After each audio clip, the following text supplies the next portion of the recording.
we would have less people to connect with on the road if it wasn't for you starting this. Yeah. And so now like sometimes we'll go somewhere and I'll be like, oh, we're meeting up like with Ryan one time in Washington. It's like, oh yeah, Ryan and Drew, they're in Washington. Let's meet up with them. They're RV people. Welcome back to the RV Queens podcast, where we're all about women making money on the road. I'm your host, Kate White, and today's episode is something a little different. There's no guest today. Well, let me rephrase. I'm the guest today. This episode is an informal recording of me and my husband, Drew, sitting outside at the picnic table with a glass of wine, celebrating 2 years since I started RV Queens. What began as a creative outlet has become something I never expected. A business, a thriving community, and a beautiful way to connect with women who are living boldly on the road. In this episode, we reflect on how the RV Queens brand started, what it's taken to grow RV Queens while keeping it light and aligned with our family life, and the moments we're most proud of along the way. I don't want this episode to just be about me and the brand I've built. I want it to be an invitation to you. Use this conversation as a chance to pause and reflect on your own journey. What have you built? What stretched you within the past couple years? And what are you proud of that maybe you haven't said out loud yet? And who can you share that with? Whether it's your partner, a business best friend, or a fellow traveler, I want you to use this episode as your permission slip to celebrate how far you've come. Use the questions that Drew and I ask each other as a starting point for your own reflection. And if you're craving deeper connections with women who get what it's like to be building a brand and living the travel lifestyle, come join us on the inside of RV Queen Circles. It's our private community for weekly chats, resources, and real conversations about business, travel, and life on the road. You can learn more at rvqueenspodcast.com/community and use code podcast for 20% off your membership for life. All right, my friend, grab your favorite beverage and let's roll into this sweet little sunset conversation.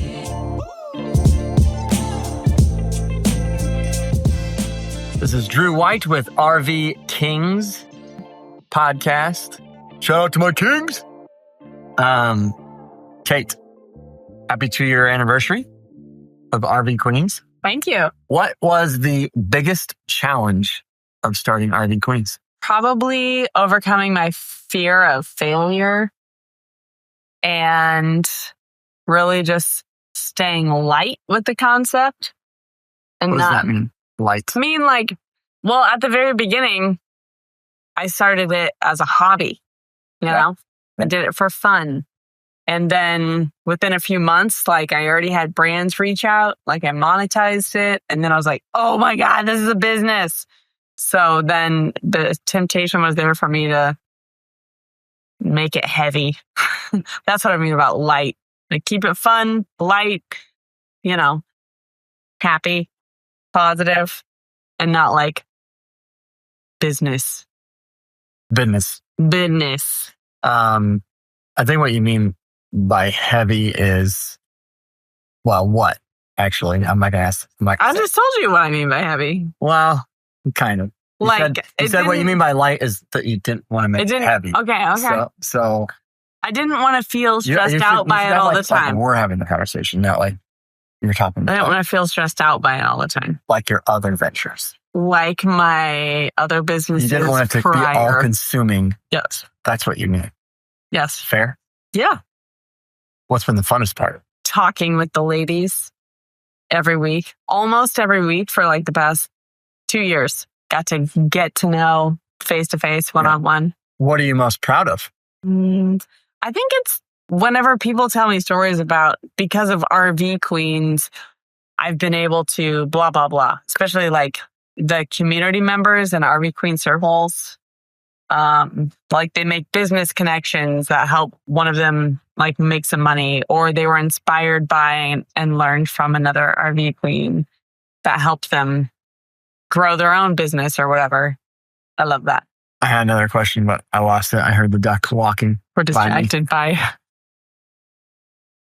Elphie the duck. This is our buddy right now. But what I'm actually proud of and appreciate about it is like this winter, we had connections with all these families that we wouldn't have had. Like the kids had all these friends and couples came over for our campfires that were like the reason most of them got invited is because you had a connection with them from RV Queens. Yeah. And so like we would have a much smaller community, which is fine. I mean, I like our community, but like we would have less people to connect with on the road if it wasn't for you starting this. Yeah. And so now like sometimes we'll go somewhere and I'll be like, oh, we're meeting up like with Ryan one time in Washington. It's like, oh yeah, Ryan and Drew, they're in Washington. Let's meet up with them. They're RV people. Yeah. That's happened multiple times. And so if you didn't have that, like we would have a lonelier road experience. And so that's been awesome because you've like, I think I said it to you after one of the campfires is like, that campfire night was like all you and community that you've built. Yeah. I just meet people at pickleball. If you're anything like me and love soaking up that Midwest lake life in the summer, I've got a spot you have to check out. Coconut Cove RV Resort in Hazel Green, Wisconsin is an Our Journey campground that's packed with fun for the whole crew.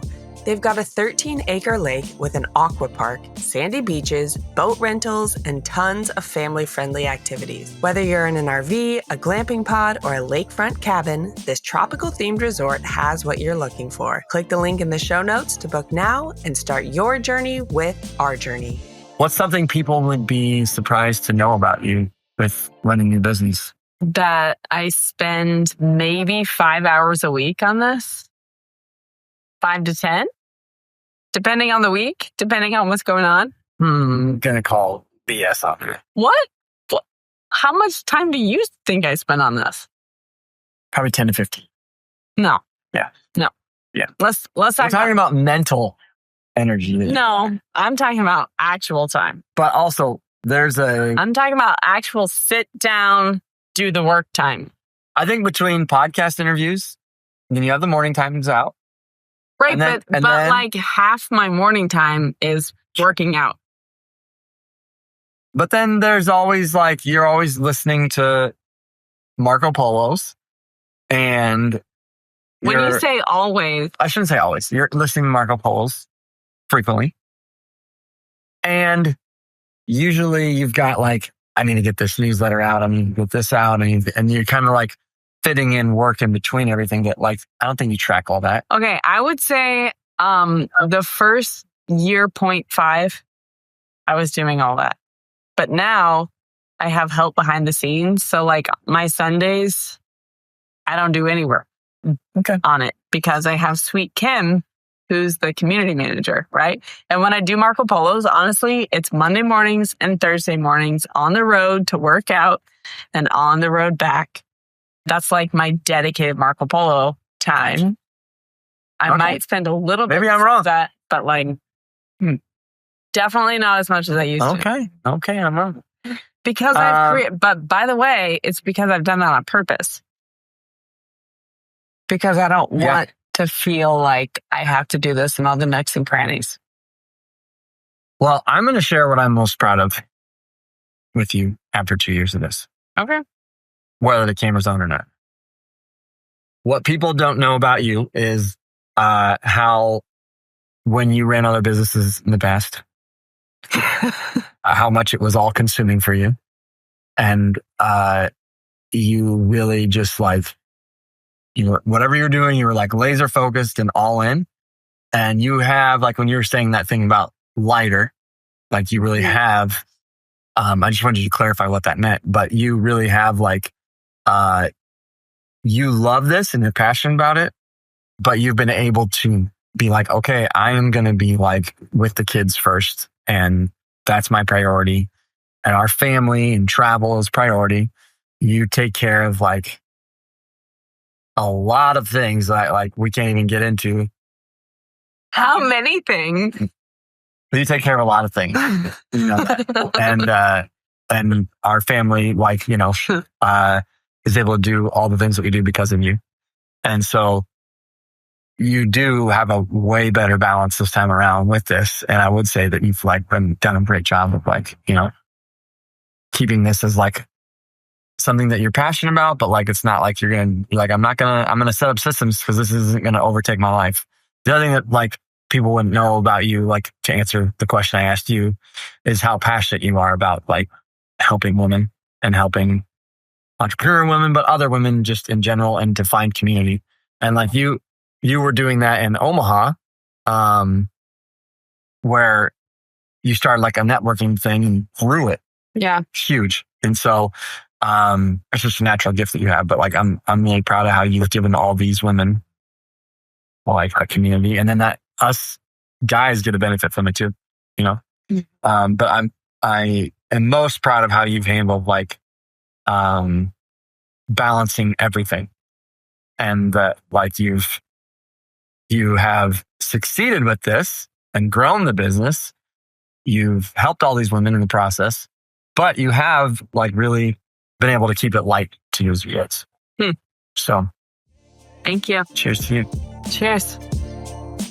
Thank you so much for tuning in to today's episode and for being part of the RV Queens community. Remember to hit subscribe on whatever platform you're listening on. And guess what? You can have conversations like I had on this episode with your fellow RV women who are living intentionally and making money on the road. Head to rvqueenspodcast.com/community to join RV Queen Circles today. It's a totally unique online space with a shared prosperity model that's all about community over competition. I'd love to have you be a part. All right, guys, I'll see you next week, or hopefully I will see you on the road. Elphie the duck. This is our buddy right now.